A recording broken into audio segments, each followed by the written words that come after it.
Hey, my name is Laura Ferri, and welcome to the My Inner Struggle podcast.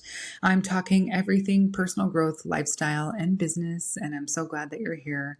There's so much going on. It's been kind of incredible. And reflecting back to where I was a year ago, it almost feels impossible in a way, and practicing all of those things that I've learned throughout the years of my own personal growth journey and really letting go and letting those things manifest into my life has been nothing short of life changing, quite honestly. I was just having a conversation with my friend Raj, and hopefully I want to have him on here soon to talk about his spiritual journey.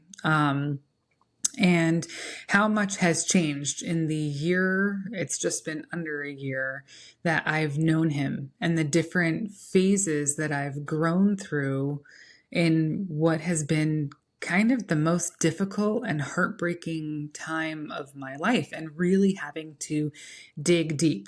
I am a single mom. I have 3 kids. I'm building a business and a brand, and it's something that I'm truly passionate about and I believe in. And it takes everything out of you to keep moving forward. And there are days when it is super stressful, and there are days when it is blissful, and there are days when, quite frankly, I don't know what the fuck to do with myself. My kids are away right now with their dad on vacation, with their dad and their stepmom on vacation, and I haven't had them for a few days. And my married friends may say like, "Oh my God, this sounds like bliss," and it is in a way, just to open up the space of not having extra responsibility. I'm only responsible for myself, but it can lead me into trouble sometimes because of the lack of structure.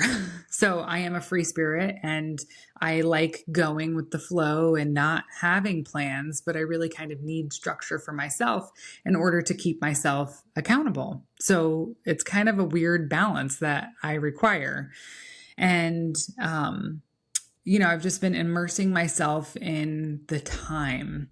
So being able to have that time to focus on some new goals I have for myself. And one of those is, I really am trying to focus on getting healthy.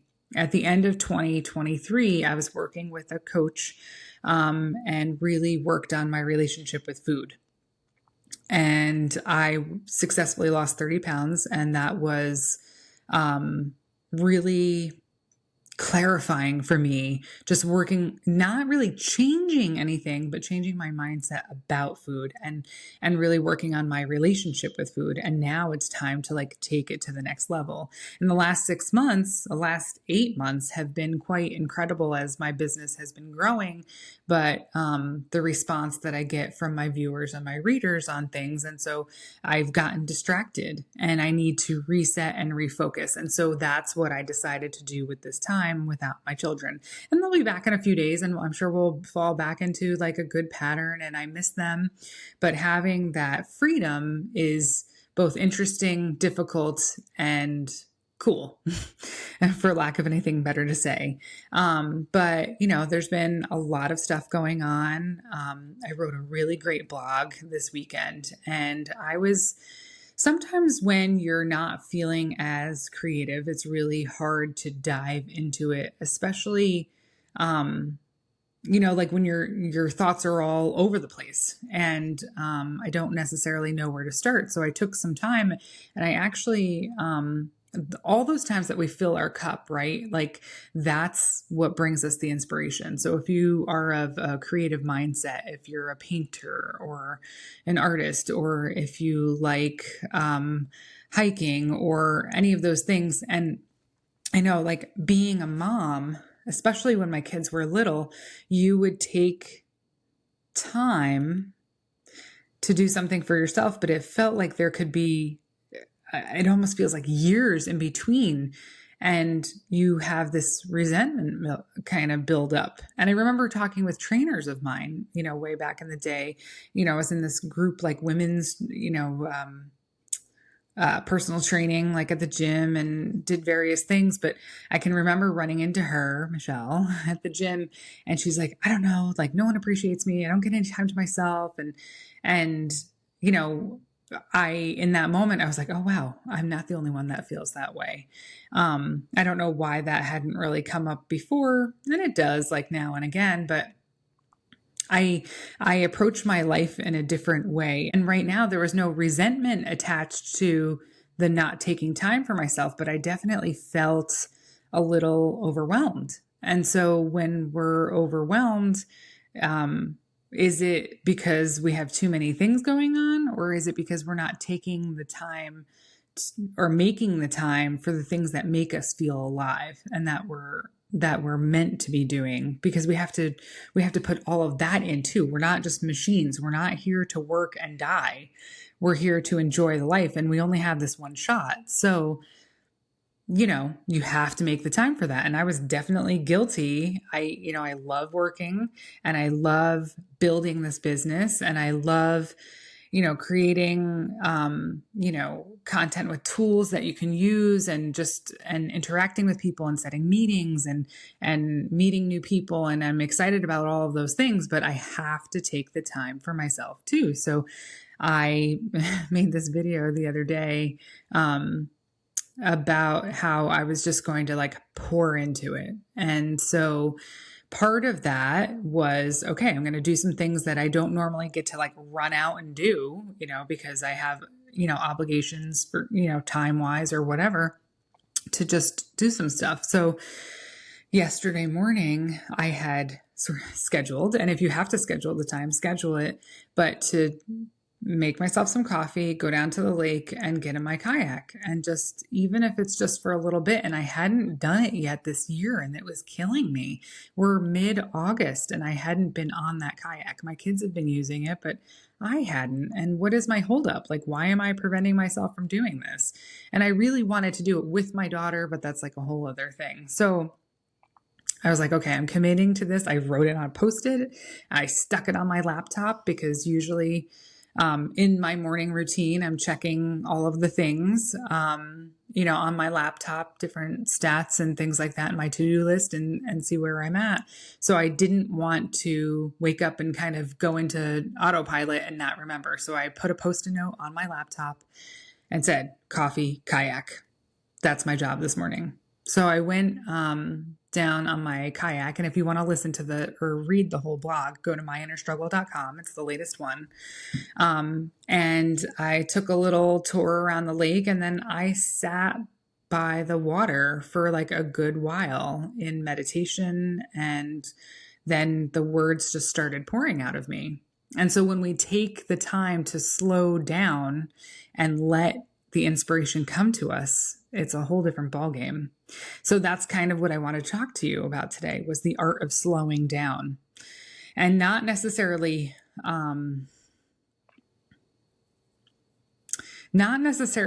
doing less, because sometimes that's not possible for us to do less as moms, as parents, as employees, as sisters, brothers, whatever. You have all of these responsibilities. And yes, we should be able to say no to the things that we don't, I don't want to say don't want to do, but also that we feel obligated to do, and you'll learn to weed those things out. So the art of slowing down and really listening to or finding your intuition, because sometimes we tend not to trust ourselves with, a certain feeling. So if we stop and we make space to listen to that intuition, or to find that intuition, it really makes a big difference. And we tend to busy ourselves with anything to distract from, our current situation, or whatever. So we're great, as people, as moms, especially women, tend to be able to multitask better than men can. And I think that shouldn't give us the license to use it all the time. I am a gold star multitasker, and sometimes that's not always a good thing. However, I do go through my day thinking about, okay, if I walk, it's like how to save those minuscule amounts of time. Okay, I need to make dinner, but while I'm making dinner, really I should start the laundry first. So that gets going while I'm making dinner. And then by the time I'm done making dinner, then I can switch that load of laundry. So it's all maximizing your time, but multitasking isn't always necessarily the best route to go. Sometimes you need to calm your mind and focus on the one task at hand. So, and working from home, that was a challenge for many years when my kids were little, it's hard finding a balance. I was doing it long before COVID for a long time, and being able to have that ability to bring in an income while still being at home with your children is a blessing, but it's also hard. It's hard not being able to shut off work when you need to, or not giving any one thing your full attention. So let's slow down and figure it out. So I was talking to my daughter last night, and she was texting me and saying that she couldn't sleep. And she's said it a few times recently that her mind is just racing when she goes to bed. And a lot of my followers on Facebook will often say that. I might post something and they're like, I hate going to bed because I can't just fall asleep. Like I'm on my phone or I'm doing this and that. And Julie and I had done a podcast episode on that as well. And it's something that you have to practice when you're going to bed, setting yourself up with a routine to like calm your space. Eduardo and I had talked about that in the podcast as well, about finding your focus. And it's really important because if you set yourself up with a bedtime routine, if you are a parent and your kids had a bedtime routine, you know how like crucial that is and how much more smooth it goes when you stick to all of those elements that make up that routine. And one of the things that Eduardo had mentioned was he would put in his essential oils to his diffuser and set that up like an hour before. I'm not quite as strict as the time, but I do use that every single night. I have this like sleepy, it's got like lavender and stuff in it, blend that I got off of Amazon. And I just use that every single night. And it really does make a difference. And it makes it you feel more relaxed. And another practice that I've gotten into is meditation. And so I'll tell my, daughter these things. And of course, she's my daughter. So I usually get an eye roll and dismissed a little bit. But eventually when she comes to that conclusion, she'll circle back and we'll talk about it. And she'll go, yeah, I started doing that. So that was really neat, but it can't be my idea. So meditation is like one of those things that people that don't stop and make space, I think, are intimidated by. And in previous relationships that I've been in and things like that, people have had a hard time falling asleep. And again, like I said, on Facebook, there's so many people that'll say, as soon as my head hits the pillow, there's like a million thoughts racing through. And people get intimidated by meditation because it's like, okay, well, maybe I'm not that person that's going to sit there and I can't just breathe. I have to. And so you have to work up to it. And it is a practice, but it doesn't have to be, just sitting there listening to nothing. If there's something that calms your nervous system, I think go with that, whatever works for you. People, when I started running, that was really like my mental clarity, meditation headspace. And that was really important to me. And I don't like to do it with anyone. I like to run by myself because it is like for my mental health. It's not, yes, it's for exercise, but it was really for my mental health. And so if there's an activity that can calm your nervous system, do that. And if that is, coloring, they have all those like adult coloring books and stuff like that, or crocheting or painting or something that accesses the other side of your brain where you can calm yourself down, do that. And I think that it could be really anything. Sometimes people are like, oh, well, going for a drive relaxes me. Okay, so maybe in the beginning, that's what that is. You make sure you take a walk or go for a drive or something like that every day, but associate that with some type of, I love to use music for everything. So if it's like, meditation music, or if it's something that's calming your nerves, you can use that. And then when you actually are ready to try meditating, use that same music, because that gives you that same feeling. Have a fan. I have my ceiling fan going in my room all the time, and that is so calming to me. The key ingredients are solitude and making space and being open. So one of the things that I shared recently on a video is taking breaks during the day as well.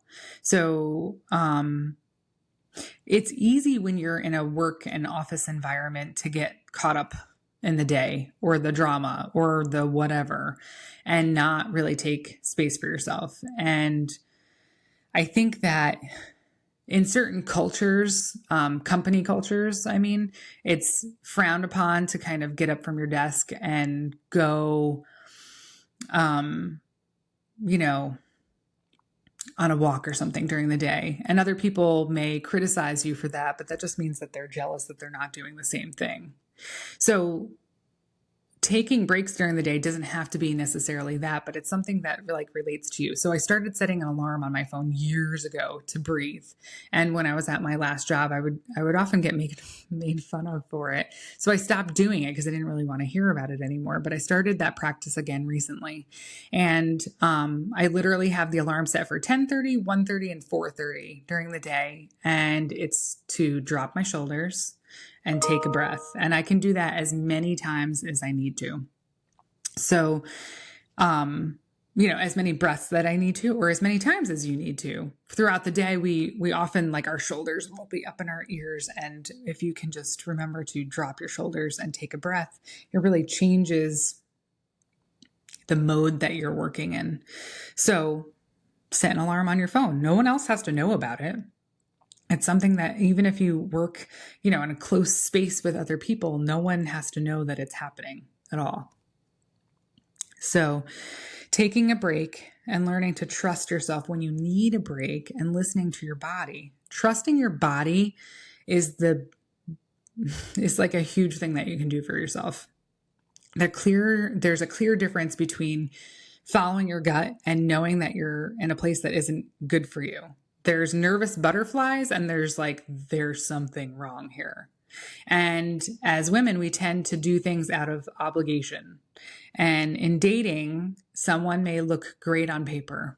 They check off all the boxes, but something just doesn't seem right. And knowing and learning how to trust your intuition is just so valuable. And I was talking with a girlfriend last night that we reconnected and how in these relationships that we've been in, we still kind of, know they're not right yet, but how many more times am I going to do this? But if you listen to your intuition, the time that it takes to realize that lessens over time. So trust yourself. I must trust myself and listen to it. And in doing that, everything you come to a conclusion in a much shorter amount of time. And we stop giving chances to those people that don't really deserve it and don't really align with where we want to go. And I have really pared that process down considerably in all aspects of my life, not just dating, but in, business relationships or things like that. So when you quiet your mind, you can expand on all of those things that your intuition is always telling you. And when we allow the space, we can really listen to our bodies. The longer you don't listen to your body, the worse it's going to get. Your body is trying to tell you something and you're ignoring it. Okay, well, that's the worse the situation is going to get. And the more you push it away, the further you are from trusting yourself. So question what your body is telling you, because that is your biggest gauge. If you're waking up every day sick and you don't know why, there's a reason, and take the space to figure it out. Why could you be feeling this way? I hope some of those things helped you in finding, in thinking or considering or pondering about the way that you feel. I I think that I was raised not to even consider the way that I felt. And I've been coming out with this a little bit recently. I've been writing my book and I've been working on it, and it's something that I've become more and more and more self-aware over time. And trusting myself and my gut and knowing that I deserve more. I'm worth getting to know, and I deserve mutual respect and kindness and openness in all regards in my life. That was something that I was kind of programmed not to have to ask for from childhood. And we walk around with these things that we've learned when we were young and impressionable, thinking this is the way it is, but it doesn't have to be that way. And it all relates back to your mindset and making those changes. Really, really try to listen to yourself this week. Listen to your intuition. Of course, there's always nerves and we have to push ourselves to do things that we're afraid of. But when you know something's not wrong, you need to trust your gut and keep moving. Thank you so much for listening to this podcast. I am so glad that you're here. If you are enjoying this, please share it with a friend. That is the biggest support that you can give me. Do me a favor, hit subscribe wherever you're listening. That way you'll get notified whenever a new episode comes out. Check the blog at myinnerstruggle.com and follow me on Facebook and Instagram. I am really looking forward to seeing you next week. Thanks.